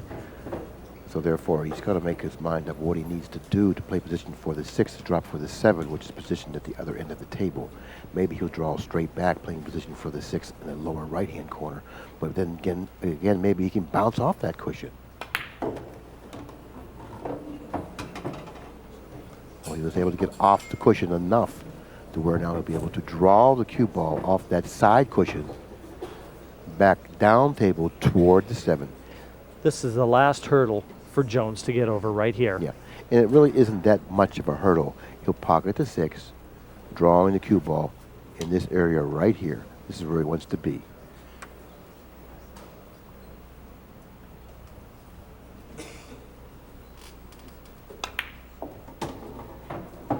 And Billy, I think you can start polishing the trophy, because this year's U.S. Open is going to be heading to Baytown, Texas. And the closer he is to this side rail, the easier it will be for him to go around the table, playing position for the 9. He's positioned the cue ball ideally to win the U.S. Open. One time, Gabe. One time, baby. You hear him. One time. Well, Jeremy, I think your time has just come. I think the emergence of Jeremy Jones. Jeremy hit that shot too soft, because that shot should be hit harder. You should want to hit that shorter and harder, making sure you get down the table. Not that he can't pocket the 9, but he should have never had this type of a shot on the 9, considering where he shot the 8 from. Not trying to discredit him in any way, but he's been playing perfectly, and that wasn't a perfect shot. This 9 for the title. It's there. Jeremy Jones has just become the 2003 U.S. Open 9-ball champion. A dominating performance by Double J. 11-4 victory over Jose Parica. They'll be raising a toast in Baytown, Texas. They've got a national champion in Jeremy Jones. 2003 U.S. Open 9-ball champion, Mr. Jeremy Jones. Let's hear it for him. Thank you. And a round of applause for the Camel Pro Billiards, Jose Parica, brilliant Parica, please. One more time, Jeremy Jones. Thank you very much for coming back in. Everybody stay seated. Very happy to embrace the champagne. Let's hear it, Jeremy Jones. Hey.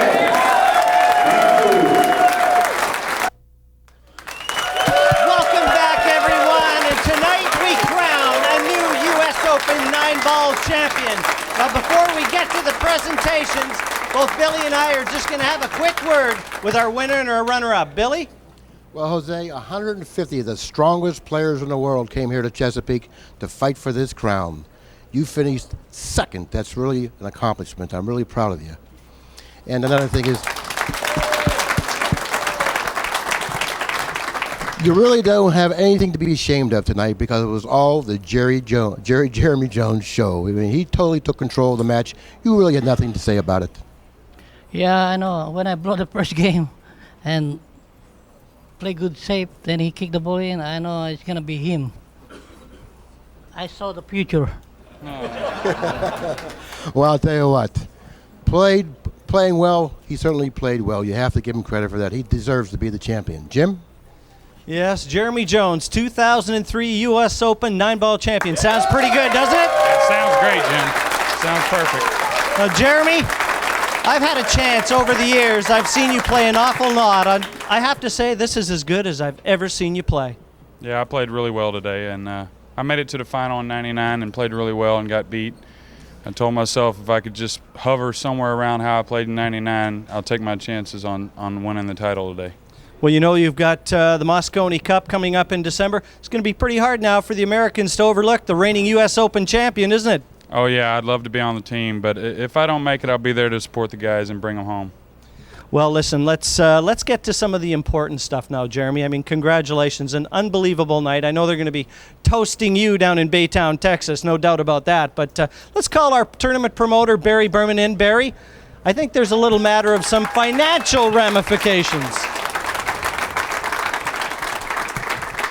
Before I present the runner-up and the winner of this year's U.S. Open, I would like to congratulate all the sponsors for being a part of this year's event, and especially the fans. You deserve a nice round of applause one more time.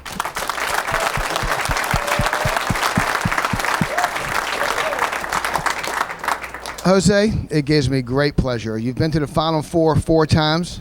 This is as close as you've come to winning, and it's coming.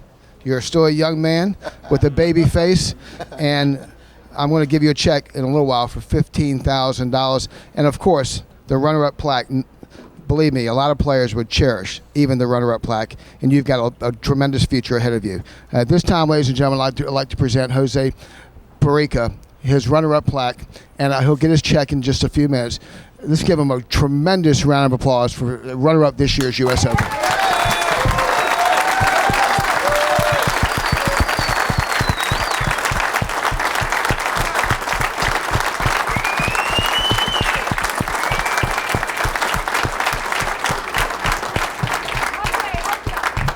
Hold it up, Jose.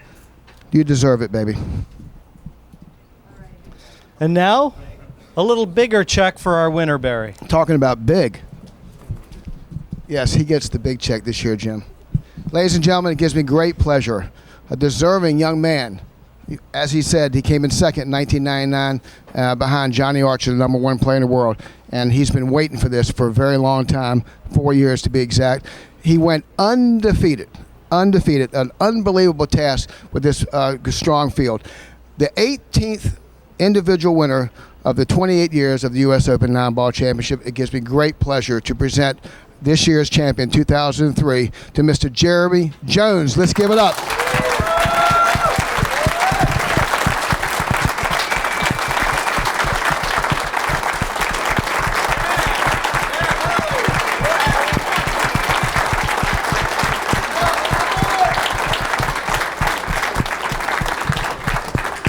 And I will say one more thing. Believe me, he wants the $30,000, but he wants this more. And he's going to hold it over his head. He's going to hold it over his head proudly. And we should give him an ovation for at least 2 or 3 minutes. I'm serious. He deserves it. Give it up.